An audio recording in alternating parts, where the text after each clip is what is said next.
अस्सलाम वालेकुम अम्मा। अरे वालेकुम अस्सलाम। आ गई? मुलाकात हो गई अपनी दोस्त से कि नहीं? अम्मा दोस्त कहाँ है वो मेरी? एक कस्टमर है जैसे बाकी सब लोग भी हैं। मैं तो उनके घर के अंदर भी नहीं गई, बस बाहर से डीलिंग कर ली थी। अम्मा उसने तो बहुत इसरार किया था लेकिन सोनिया नहीं मानी। वो तो कह रही थी ज्वाइन कर लियो, उसके बच्चे की सालगिरह थी आज। क्यों बेटा, रुक जाती थोड़ी देर, बैठ जाती तो तुम्हारा दिल ही बहल जाता। अम्मा आज तो किसी काम में दिल लग ही नहीं रहा। ऐसा लग रहा है कुछ बुरा होने वाला है। अजीब अजीब ख्याल आ रहे हैं। क्यों बेटा, क्यों इतनी परेशान हो रही हो? अल्लाह सब खैर करेगा। अम्मा एक्चुअली वलीद कॉल नहीं उठा रहा, मुराद को ये कॉल करने नहीं दे रही। मैंने तो कहा था इसको कि ले चलता हूँ वहीं से दानिया की तरफ, लेकिन फिर भी नहीं मान रही। अरे भाई क्यों फोन नहीं उठा रहा, क्यों बात नहीं हो रही? वजह तो पता लगे, कोई हल तो निकालो इस बात का। मैं क्या हल निकालूं? मैं लैंडलाइन, अब मामू जान के लैंडलाइन पे कॉल करें। हाँ दानिया नहीं तो कोई ना कोई तो उठाएगा। और मैं रिक्वेस्ट कर लूंगी कि मुझे बात करने दे एक बार दानिया से। मैं कॉल करता हूँ। हाँ करो।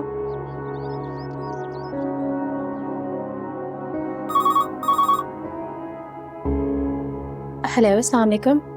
वालेकुम अस्सलाम। कौन बात कर रहा है? जी मैं सफ़िया बात कर रही हूँ। आप कौन और किससे बात करनी है आपको? वैसे तो अभी घर में कोई भी मौजूद नहीं है। सफ़िया खाला, मैं सोनिया बात कर रही हूँ। दानिया से बात हो सकती है? कहाँ गए हैं सब? अरे सोनिया बेटी तुम कहाँ चले गए थे आप लोग? आपको पता है दानिया बेटी ने आपको कितना याद किया, और वलीद बाबा ने तो आप लोगों को बहुत ढूंढा। बस सफ़िया खाला, वक्त और हालात के हाथों मजबूर थे छुपने के लिए, लेकिन अब वक्त वैसा नहीं रहा। अभी सब ठीक हो गया तो सोचा सबकी खबर ले लूं और अपनी दे भी दूं। मुझे बताएं दानिया कैसी है, सब कैसे हैं, कहाँ गए हैं सब? अम्मी की तरफ गए हैं क्या? नहीं अभी तो सब अस्पताल गए हुए हैं। हॉस्पिटल? क्यों? अब्बू ठीक है? हाँ अल्लाह का शुक्र, अब तो ठीक है। आपको पता है आप लोगों के जाने के बाद वो बहुत बीमार हो गए थे, उन्हें हार्ट अटैक हो गया था, लेकिन अल्लाह का शुक्र अब ठीक है। अब्बू को हार्ट अटैक? कब हुआ, कैसे और अभी कैसे अब्बू? मेरी बात करना खाला, मैं अरबाज बात कर रहा हूँ। मेरी वलीदिया दानिया से बात करवाएं। अरे अरबाज बेटा, मैं अभी सोनिया को यही बता रही थी कि घर में कोई भी मौजूद नहीं है। दानिया बेटी को लेकर अस्पताल गए हैं। कौन सा अस्पताल? एड्रेस बताइए उसका।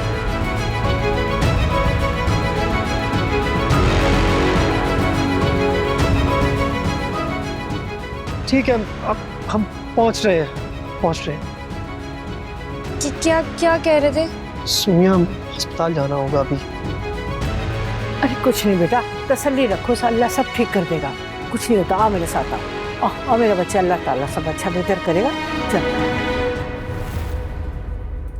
खाला आप थक चुकी होंगी, आइए मैं आपको घर छोड़ाता हूँ। नहीं बेटा, जब तक दानिया को होश नहीं आ जाता मैं नहीं जाऊंगी। और वैसे भी अब तो तुम्हारी माँ बिस्तर से लग गई है, मैं तुम्हें कैसे छोड़ के जा सकती हूँ?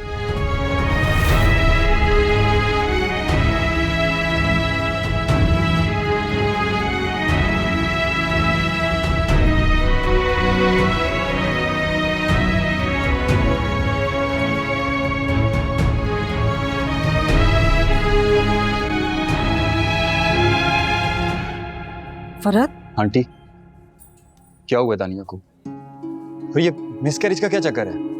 आपने तो मुझे ऐसा कुछ नहीं बताया था। बेटा क्योंकि उसे खुद कुछ पता नहीं था। पहली प्रेगनेंसी में अक्सर बच्चियों के साथ ऐसा हो जाता है, क्योंकि उन्हें खुद ही समझ नहीं आ रहा होता कि उनके साथ हो क्या रहा है। लेकिन हम तो लेकर आए थे दानिया को आपके पास, हम खुद लेकर आई थी आपके पास, और आपने कहा था कि इंटरनली वीक है इसलिए। बेटा हो सकता है वीकनेस की वजह से पता नहीं चला हो। और वैसे भी डॉक्टर फरहत ने जो मेडिसिन लिख कर दी थी वो दानिया ने खाई ही नहीं है, वैसे की वैसी पड़ी है। मैंने खुद अपनी आंखों से देखा है। हाँ बेटा, मैंने उसे सख्ती से ताकीद की थी कि दवाएं वक्त पर लेनी है, डाइट का बहुत अच्छे से ख्याल रखना है। अगर उसने दवाएं टाइम पर ली होती, डाइट का अच्छे से ख्याल रखा होता तो आज इतनी तकलीफ नहीं उठानी पड़ती। लेकिन डॉक्टर साहिबा, आपको उसे बताना तो चाहिए था कि वो कंसीव कर रही है।